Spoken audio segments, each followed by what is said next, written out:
അപ്പോഴേ നമ്മള് ഇന്നൊരു സംഭവം വന്നിട്ടുണ്ട് കേട്ടോ. എന്താന്ന് വെച്ചാല് ഇത് നമ്മുടെ പഴയ മേശയാണ്.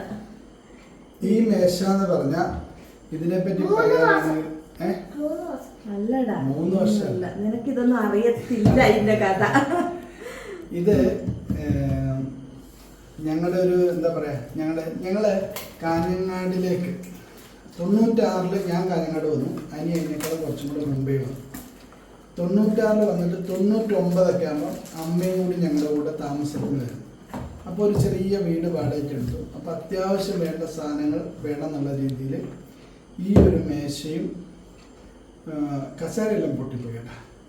ഒരു 4 സ്റ്റൂളും 2 കസേരയും മേടിച്ചിരുന്നു. അതെങ്ങനെയാണെന്ന് വെച്ചാൽ നമ്മുടെ ആദ്യത്തെ സമ്പാദ്യം കാഞ്ഞങ്ങാട് പത്മ ക്ലിനിക്കിൻ്റെ ഓപ്പോസിറ്റ് ഒരു ഐശ്വര്യ ഫർണിച്ചറുണ്ട്.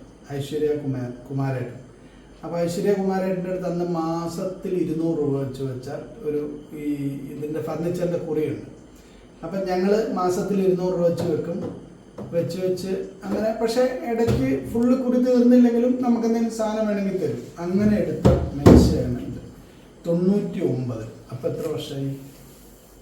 99 ആകുമ്പോൾ 26 വർഷമായി. 26 വർഷമുള്ള ഈ സംഭവം കളയാൻ തോന്നുന്നില്ല. ഇതിന് കുറെ കേടുപാടുകളൊക്കെ സംഭവിച്ചിട്ടുണ്ട്. വേറൊരു പ്രധാനപ്പെട്ട കാര്യം പറയാനുള്ളത്, അന്ന് 900 രൂപ ഈ സാധനത്തിനുണ്ടായിരുന്നുള്ളൂ. ആകെ 900 1000 ഇന്നിപ്പോ ഇങ്ങനത്തെ ഒരു ഐറ്റത്തിന്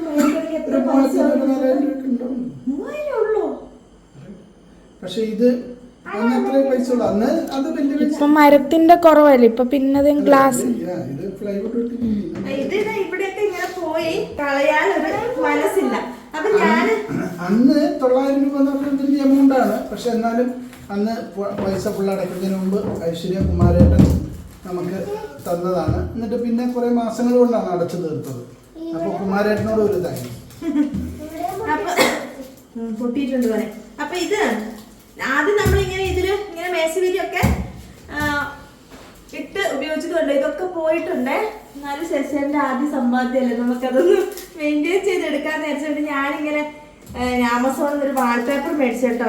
ഇതപ്പൊ നമുക്ക് വൃത്തയില് ഒട്ടിച്ച ഇതിനെ ഒന്ന് മേക്കോർ ചെയ്തെടുക്കാം. ഇത് എങ്ങനെ ഒട്ടിക്കുന്നതെന്നുള്ള സംഭവം ഒന്നും അറിയത്തില്ല, നമുക്ക് നോക്കാവേ. വാൾപേപ്പറാണ് വാൾപേപ്പർ. ഇത് ഇതിന്റെ അടിയില് പശയുണ്ട്. ഇത് ഭിത്തിയിലൊട്ടിക്കുന്ന ഭിത്തിയിലൊട്ടിക്കുന്നതാണ്. ഇത് അഴിക്കണം. അതില്ല ഒരു മിനിറ്റ്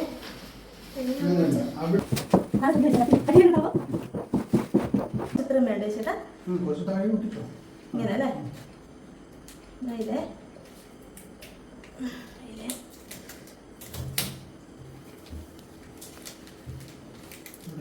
ഇതേ സാധനം എന്തിന്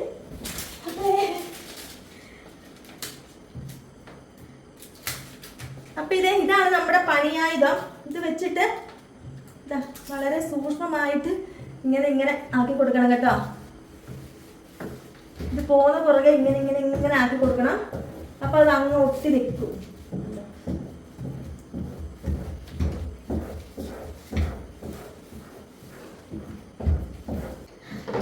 അപ്പൊ ഇത് ഇത്രയൊക്കെ ഒപ്പിച്ചിട്ടുണ്ട്. പിന്നെ നമ്മളെ പരിചയക്കുറവുകൊണ്ട് അത്ര എക്സ്പേർട്ട് അല്ല. പക്ഷെ അടുത്ത പ്രാവശ്യം ഞങ്ങൾ ഇതിന്റെ മേലെ മേടിച്ചോട്ടിരിക്കും. അതെന്നെ കളിയാക്കിയതാട്ടോ. ഇത് ഒരു വാൾപേപ്പറിന് 140 രൂപയാട്ടോ. അപ്പൊ എന്നാന്ന് പറഞ്ഞാലും ഇത്രയും പഴക്കമുള്ള സാധനം നല്ല ആയില്ലേ? എല്ലാരും ഒന്ന് അഭിപ്രായം ഇടണേ എങ്ങനെയുണ്ടെന്ന്. ഇതിപ്പോ മാർബിൾ ടോപ്പുള്ള ഡൈനിങ് ടേബിൾ പോലെയല്ലേ? ഞാൻ പറയുമായിരുന്നു കാലേലും കൂടെ ഒട്ടിക്കായിരുന്നു.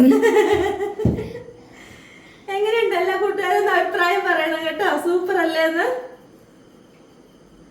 ആർക്കെങ്കിലും മാർബിൾ ടോപ്പ് ഡൈനിങ് ടേബിൾ ആക്കണമെങ്കിൽ പറഞ്ഞാൽ മതി.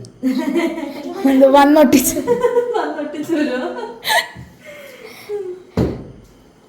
ഓക്കെ.